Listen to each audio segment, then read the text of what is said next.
Remember to subscribe so you don't miss out on more awesome content. Hey everybody, it's Darth Resna here. I'm trying to get back on my normal posting schedule, but right now we have a lot of news coming out of Star Wars Battlefront 2.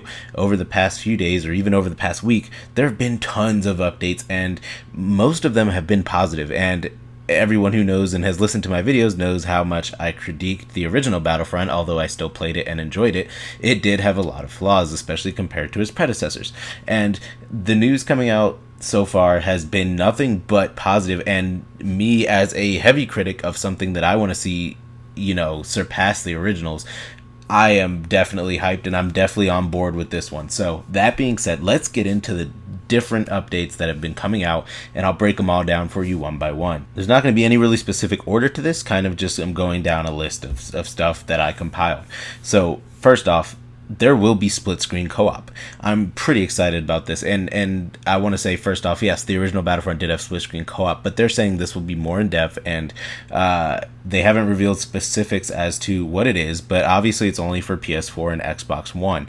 But hopefully the co-op is way more in depth, maybe online play, but at least I would assume it's going to be at least like the original Battlefront's instant action type thing.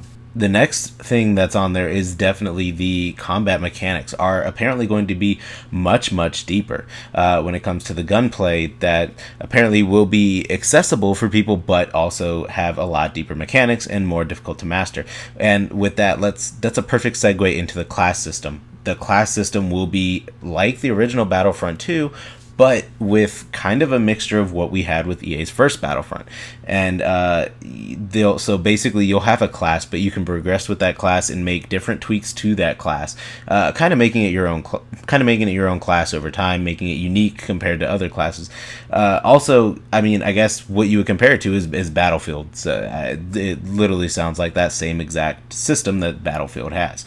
Also, aiming down sights apparently will be tweaked, but what I am excited about, still going on the combat and deeper mechanics, is the lightsaber battles will be much more improved. That's what they say. They haven't released any other details about it, but that is definitely a plus in my book, because that is definitely one of my biggest criticisms of the original Battlefront. Now let's move on to the campaign.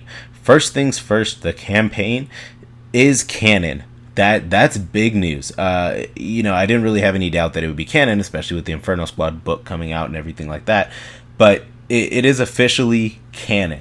So as far as how will that affect kind of, our outlook on what happens between Return of the Jedi and The Force Awakens, there's not too much on that besides Bloodlines. Also, speaking of the campaign, apparently there will be a choice factor in the campaign. Apparently players will be able to pick from light or dark side, kind of like Knights of the Old Republic, or that kind of BioWare experience where you get to choose your own choices.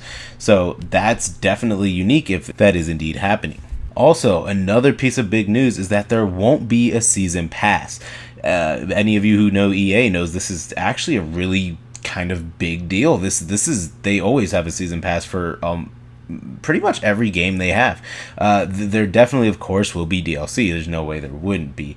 But because people got segued in EA's first Battlefront, because when the DLC came out, players that did not have the season pass or didn't have the DLCs kind of got segued from playing the game and lost interest in it.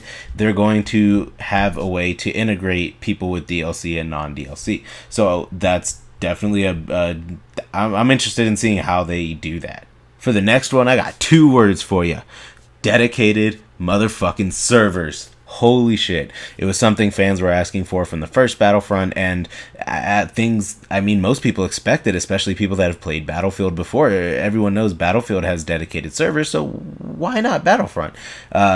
Dedicated servers was definitely something that hurt Battlefront, in my opinion.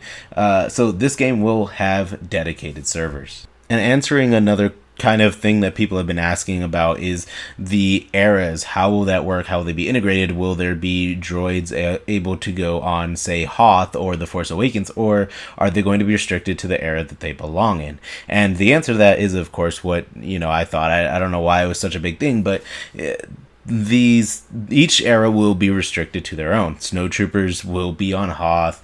The Empire won't really be on Geonosis.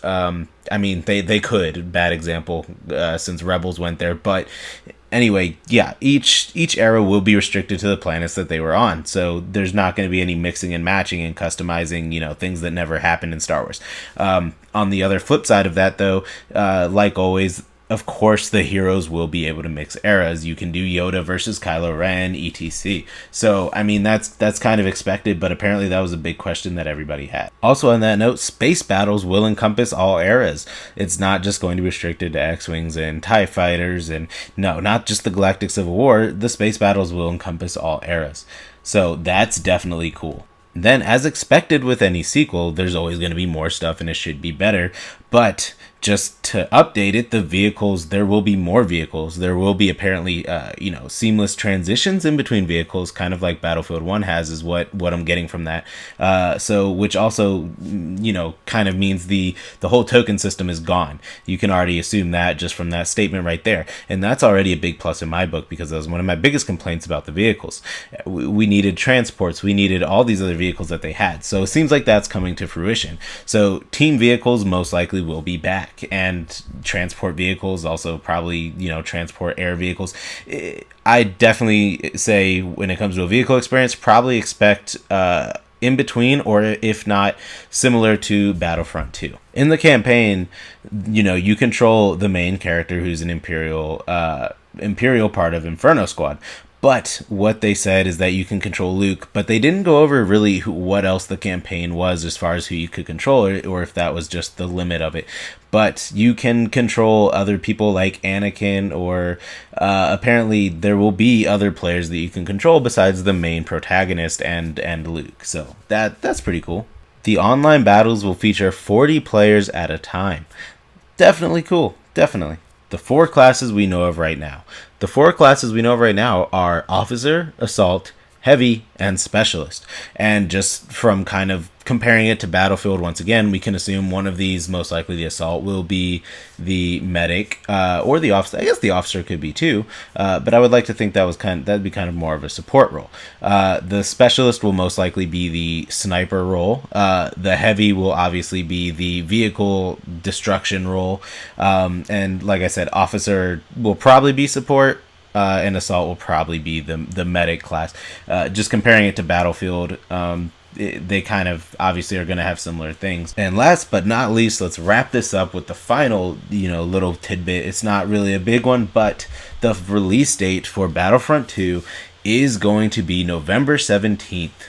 November 17th, and they already have Deluxe Edition and a Standard Edition. The Deluxe Edition is $79.99, and apparently you get 3-day early access, which definitely in my book might be worth the $20 extra. I'm probably going to go for that one. I don't really care for the progression that you get. You get like you get progression for certain classes and stuff. I don't really care about that. I can earn all that in game. I'm never really too picky about shortcuts like that. But the 3-day early access definitely piques my interest, and that's definitely worth $20 extra to me. So, but anyway, that wraps up this long list of updates. Definitely a lot to take in. Definitely a lot of positive stuff. Like I said, I haven't really, for me, none of this is negatives. All of this is what I was hoping for and kind of what I was expecting. So I call me impressed right now until I get my hands on the game and can actually give an official review. So anyway, that's it for this video. Let me know what you think in the comments about Battlefront 2 so far and all these updates that came out. Make sure to check out my other videos right here on the screen, and I'll see you guys next time. I should be doing a live stream, I think. Anyway, bye!